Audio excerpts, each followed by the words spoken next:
The history of the Cold War is often told in guns and missiles and lines on maps. It's told as the story of two opposing forces trying to exert their will against each other and using the entire world as their battlefield, so to speak. A great deal of ink has been spilled over the years discussing how and why the Cold War played out, and we've been here to help tell those stories to a wider audience. And as we tell those stories, we often get the opportunity to challenge various preconceived notions. I'm your host David, and today we are going to start a look at one of the more complicated subjects of the Cold War, one that many people just assume they understand, but really don't, and yet one that is vitally important to how it all ended. We are going to take a look at how the Soviet economy was built and how it worked. This is the Cold War.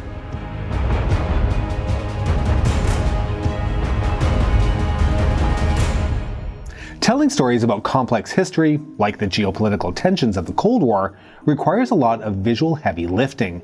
You can't exactly go back in time to film a 1960s Berlin street scene, or find the perfect sound effect for a vintage radio broadcast. That's where today's sponsor, Storyblocks, becomes an essential part of my toolkit. Storyblocks is a stock media subscription that gives you unlimited downloads of diverse and high-quality media for one predictable subscription cost. Whether I need 4K aerials, authentic sound effects, or motion graphics, it's all in one place. What I love most as an editor is the creative freedom. Because it's unlimited, I can test and experiment with different clips until the sequence feels just right, without worrying about per-clip fees. Plus, their library is an authentic stock library created by real artists from around the world. You aren't just getting generic clips, you're getting footage with intention that helps tell more powerful, authentic stories. To get started with unlimited stock media downloads at one set price, head to storyblocks.com/thecoldwar or click the link in the description.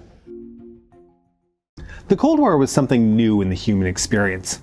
Yes, it was a conflict over the power and prestige of nations, nothing new in that, but at its core lay a deep difference, that of ideology. The root of this ideological division was the question of how modern human society should be transformed in an industrialized economy. On the one hand, you had the Western liberal ideas, which took the framework of 18th century thinkers such as Adam Smith and John Locke, and constructed a society based around rule of law and the right to private property. While this naturally often extended to democratic ideals and equality, such inherent rights were not a foregone conclusion. Keep in mind that it took until the 1960s for political rights and the voting franchise to be fully extended to all people, even in just the United States, the champion of the movement.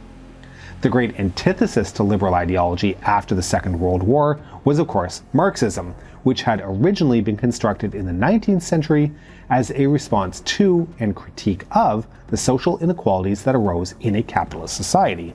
Marxism was prescriptive of how to fundamentally reshape society to rid it of bourgeois values and allow humans to move to the next inevitable step of their civilizational evolution. In many past episodes, we've discussed how the USSR, the first nation to embrace Marxism, applied these principles in separate fields. Yet, at a fundamental level, the dispute between Marxism and liberalism was economic in nature, and the USSR, throughout its history, strove to make its alternative economic system free of bourgeois work. All of Marx's theory, and Lenin's interpretations of that theory, said that the Soviet economy should have been the envy of the world, and yet it became synonymous with dysfunction, inefficiency, brutality, and eventually collapse. So, over the course of the next few videos, we are going to attempt to examine the Soviet economy. And what is our goal, you might ask? After all, we all know it was always deeply flawed, never worked, and things were terrible, right?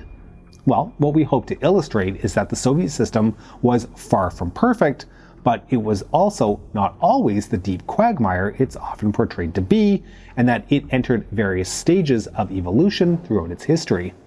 Indeed, one of the crucial flaws of the Soviet Union was it had an ideological framework, but no concrete plan on how to implement its lofty ideals in reality.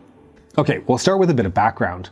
The Soviet economy was built on the foundations of the Russian imperial economy. Now, the Russian Empire was one of the last nations in Europe to modernize socially and thus economically. Change came only after long agitation and was often implemented sporadically and reluctantly. The Russian Empire at its core was a medieval state where the Tsar held absolute authority, and notions of constitutionalism were seen as anathema to Russians' continued survival. The first major push for modernization occurred in 1830 with the Decembrists uprising, which was brutally crushed, by the way. However, as Russia continued to stagnate economically and militarily during the 19th century, it was apparent that change was needed. Tsar Alexander II, who came to power in 1855 following Russia's humiliation in the Crimean War, set out to enact a series of reforms that would modernize Russia. This included, but was not limited to, reforms of the justice system, the abolition of serfdom, and allowing a wider group of the population to purchase land. The 1861 abolition of serfdom has often been compared to the United States' abolition of slavery. However, there is a crucial difference between the two institutions. In slavery, people were considered property and thus transferable in order to maximize their utility to create profit through what was a brutal and dehumanizing institution. In serfdom, however, people were also considered property, but were usually tied to the land, restricting the ability to modernize agricultural techniques. Serfdom as an institution had been abolished throughout most of Europe 500 to 600 years earlier, so Russia was certainly playing catch-up. Alexander II's reforms, though extensive, came too late. He was assassinated in 1881 by radical revolutionaries who sought to completely overthrow the monarchy and create a new sort of socialist society. This was part of a broader global movement towards social revolution, which saw monarchs and autocrats across Europe, and even democratically elected leaders, including President McKinley in the United States, targeted for assassination. Despite Alexander II's assassination, Russia began to grow and even thrive economically, although we should point out that the growth was often uneven and poorly distributed. Nonetheless, a number of further reforms and the able leadership of the Russian Prime Minister, Pyotr Stolypin, allowed for Russia to see significant economic growth leading up to the First World War. As an aside, Stolypin was also murdered by an anarchist in 1911, and it's alleged that Tsar Nicolas II allowed the plot to progress because he was unhappy with the Stolypin reforms. He was shot by an assassin while attending the opera, so not exactly a cup of polonium tea and a fall out of a window, but sometimes the threads of history are fascinating to see. So, the pre-revolutionary leadership of Russia was deeply dysfunctional. Despite this, however, Russia was seen as, at last, on the path to modernization. Indeed, Field Marshal Helmut von Moltke, head of the German General Staff at the start of the First World War, remarked in 1914 that it would be better to start a war with Russia sooner rather than later, fearing that by the 1920s, the Russian economy would make it unassailable. Now, as we all know, the First World War went very badly for Russia and opened up the door for the Bolsheviks to seize power in the 1917 coup. A major factor that allowed for the seizure of power was the extensive economic collapse Russia faced by the winter of 1917. Law and order had broken down in the cities, and there was widespread looting. Famine also began to appear across Russia, and it would persist until the early 1920s. The Bolsheviks rapidly negotiated a ceasefire with the German military in the Treaty of Brest-Litovsk. The treaty ceded a large chunk of Russian territory, but was part of a strategy of trading space for time with the idea that they could come back to reclaim the territory later. Lenin and the other Bolsheviks were far more concerned with the coalition of counter-revolutionary forces in their own civil war against the whites. The Bolsheviks embraced a policy of so-called war communism for their economic organization. War communism saw a full nationalization of all state assets, especially food, with workers engaged in long shifts being paid with ration coupons that could be redeemed for food. Hence the Bolshevik slogan, "He who does not work does not eat." War communism forbade any kind of private enterprise or private economic activity. The state and the party controlled all facets of economic life with the express purpose of winning the civil war. The secret police, the Cheka, ruthlessly enforced these ordinances, arresting and executing wreckers, spies, and profiteers. Despite this, a black market for food and goods flourished outside of state control. War communism proved to be quite effective. Even though it was extremely brutal, it allowed the Bolsheviks to marshal their resources and defeat the Whites, who were far more geographically scattered and politically divided than the Red forces, preventing consolidation and concentration. However, after the failed attempts to invade parts of the former Russian Empire, including the Baltic states and Poland in the early 1920s, the Bolshevik leadership realized that they could not maintain war communism indefinitely. While it had been an effective means to unify and consolidate both the country and its economic resources, it required an existential threat to the regime in order to justify the pressure on the populace. Besides, it was massively inefficient. In order to encourage some sort of economic recovery and consolidate their power, the Bolsheviks moderated their position and introduced the new economic program. As keen students of the French Revolution, the Bolsheviks were aware that the Jacobins ultimately fell from power because they refused to moderate their positions, thus unifying the population against them. Lenin referred to the implementation of the new economic policy and the loosening of political control as undertaking a self-imposed Thermidor. For those who may not be as familiar with the French Revolution, Thermidor was the month in the French revolutionary calendar where the Jacobins fell from power. Thus, Lenin was arguing that the Bolsheviks needed to moderate their control over economics in order to ensure continued political legitimacy. This actually was quite an effective strategy. The Bolsheviks continued to maintain a monopoly on political power, and Lenin, ever the political demagogue, continued to remove factionalism and consolidate authority. Thus, as the party entrenched its domination of the political sphere, it allowed itself to retreat from the economic sphere. They justified this by assuming that since Marxism was an inevitable step in human social evolution, as they implemented Lenin's interpretation of Marxism in other spheres, then bourgeois institutions would proceed to naturally wither away. Of course, this did not happen, and instead the so-called New Economic Policy took shape. The New Economic Policy, or NEP, can be thought of as a form of state capitalism. Although the government of what became the USSR in 1922 preferred to refer to it as market socialism, Nikolai Bukharin was the chief architect of the NEP, and under his guidance, the state maintained a monopoly on foreign trade. However, domestically, limited free enterprise was allowed to exist and even flourish at both the macro and microeconomic level. Farmers were allowed to sell portions of their crops to the government, who exported it for hard currency. The Bolsheviks also invited foreign companies to build factories and invest in the USSR. Flush with capital after the end of the First World War, and mindful of Tsarist Russia's rapid economic growth, several foreign firms from Great Britain, Germany, and even the United States built a presence in the USSR. Britain signed a trade agreement with what would become the USSR in 1921, ending the nation's economic isolation, starting its reintegration into the global system. All of the NEP activity was underpinned by the reintroduction of a gold-backed currency, which allowed for massive deflation and economic stability. This system even gave rise to a new group of people referred to as NEPmen, Nepmani in Russian. These were people who had the cunning and drive to take advantage of the new system and accumulate private capital. Some of them managed to amass quite substantial assets at this time. Essentially, this was a new wave of Russian capitalists. Alongside its market-oriented policies, the Bolshevik government invested heavily in infrastructure under the NEP. This included the expansion of electrification and the repairing of railroads and roadways, while also financing a burgeoning art scene which was meant to deliver the revolutionary message to the masses. We've talked about this in other episodes. So you're probably asking why, if the NEP was so successful, why was it discontinued? Well, like so many things in Soviet history, the answer is both economic and political.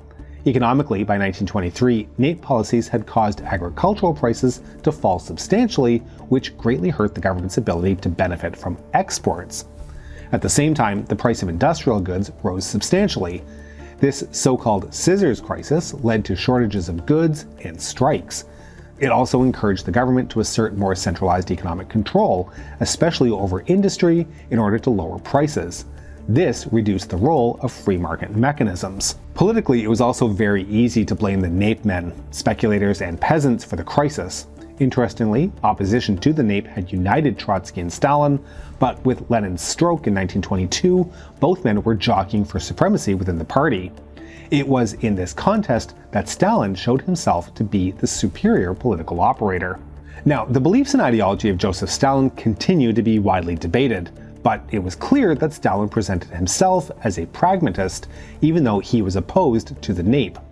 Stalin signaled to Bukharin and other NAPE advocates that he was willing to moderate his position and adopt a consensus approach. Trotsky, on the other hand, being Trotsky, wrote a short book against the NAPE and was stridently opposed to it as being counter-revolutionary. Ultimately, Bukharin threw his support behind Stalin, a decision Bukharin likely regretted as he was among those tried and executed in the Great Purge. Trotsky, for his part, had a slightly later date with an assassin with an axe to grind. Stalin's political violence is extremely well known. For the purposes of this video, we need to discuss how that violence was used in the economic sphere. Stalin asserted his control over the Soviet economy gradually at first, but then all at once. Stalin utilized the State Planning Committee, Gosplan, to begin to design and implement a series of 5-year plans starting in 1928. The objective of the 5-year plan was rapid industrialization, especially in the fields of mining and metallurgy. The first 5-year plan was part of a broader push to build socialism in one country, making the Soviet Union much less dependent on foreign imports or foreign trade.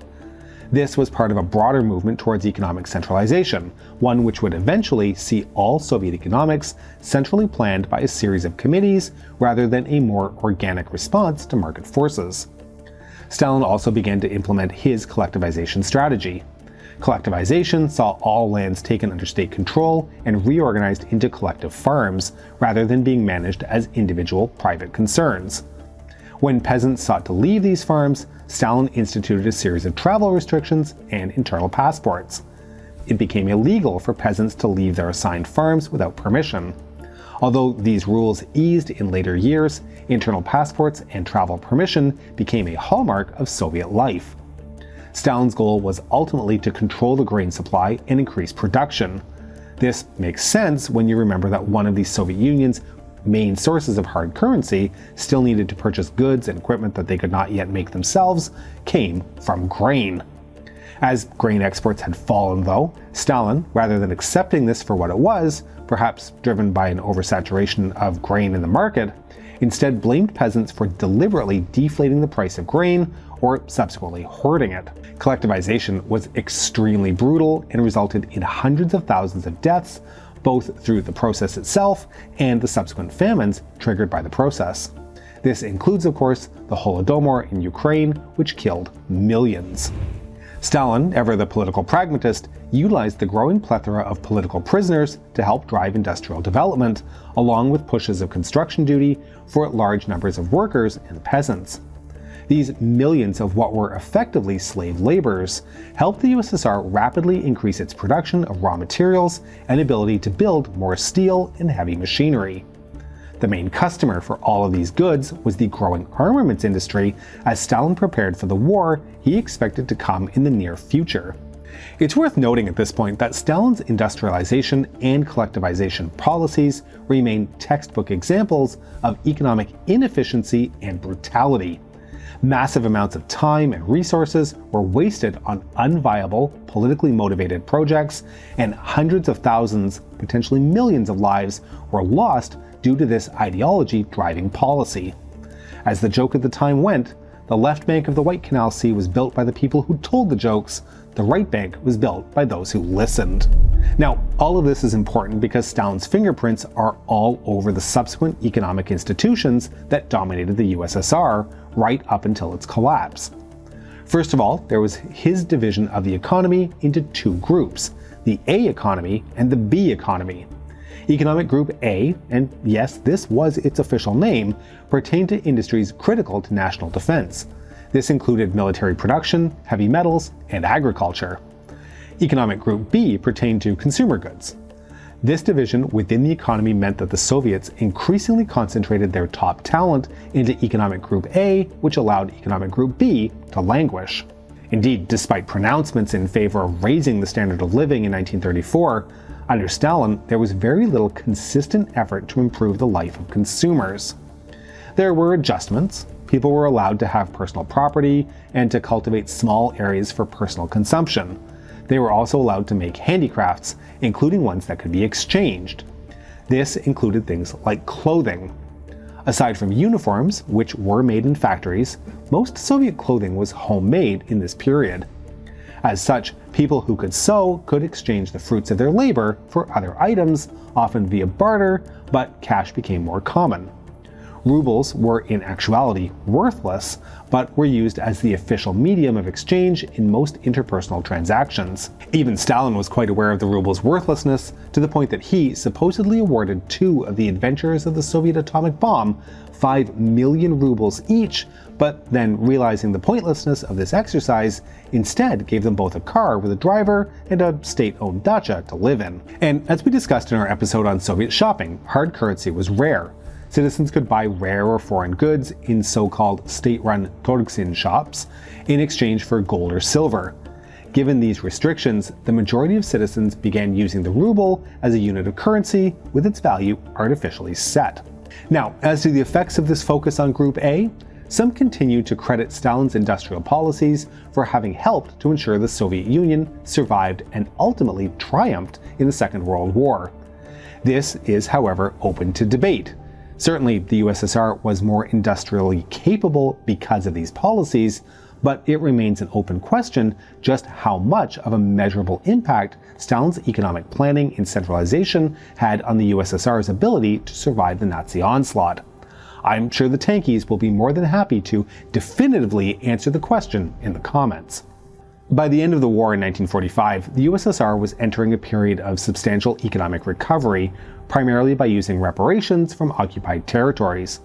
Whole factories were dismantled and shipped to the USSR to help replace Soviet facilities that had been destroyed.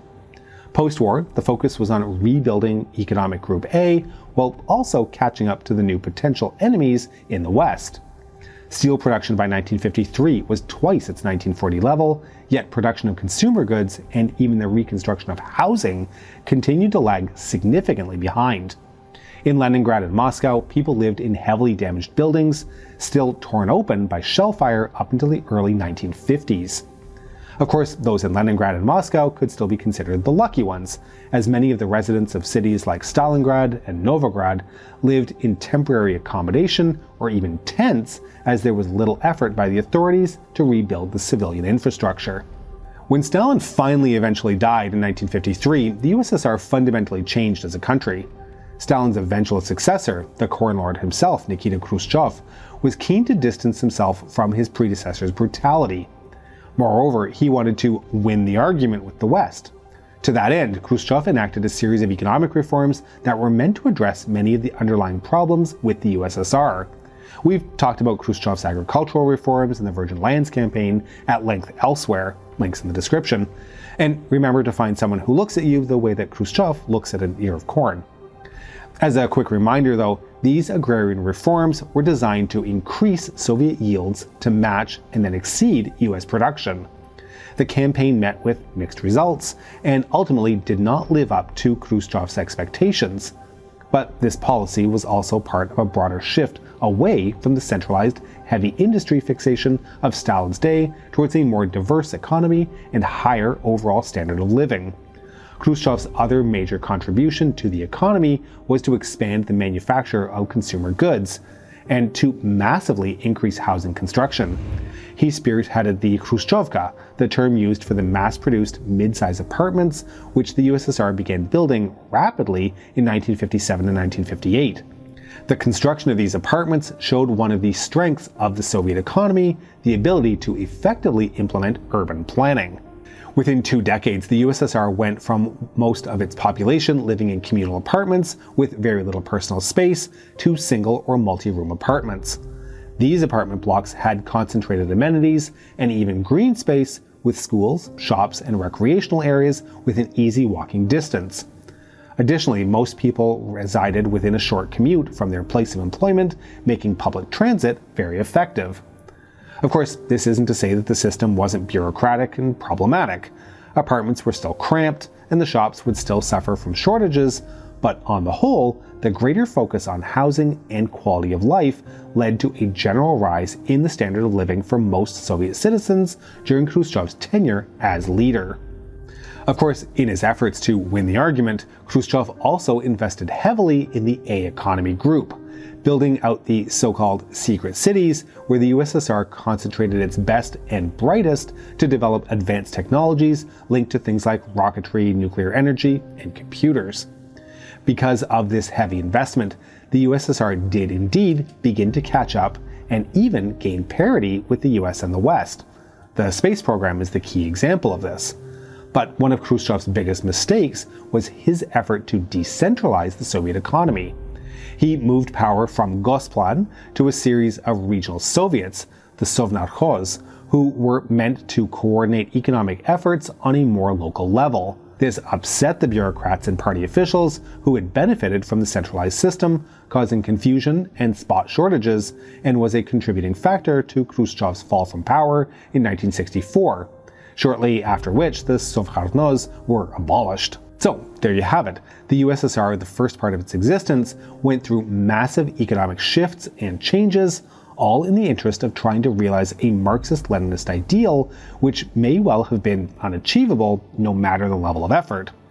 Leonid Brezhnev came to power in a nation which had been brutally industrialized and began to do more to look after its citizens, but would still need significant reform if it were to continue to thrive. But Brezhnev and his circle would prize stability over dynamism and would set the stage for a gradual economic decline that would ultimately bring down the whole of the USSR. More to come on that in future episodes. We hope you've enjoyed this episode, and to make sure you don't miss our future work, please make sure you're subscribed to our channel and have pressed the bell button, which in its lifetime has been a serf, an anarchist, a soldier, a revolutionary, and a factory worker, and really just wants to sit and have a cup of tea. Please consider supporting us on Patreon at patreon.com/thecoldwar or through YouTube membership. We can be reached via email at thecoldwarchannel@gmail.com. This is the Cold War Channel, and as we think about the Cold War, please remember that history is shades of gray and rarely black and white.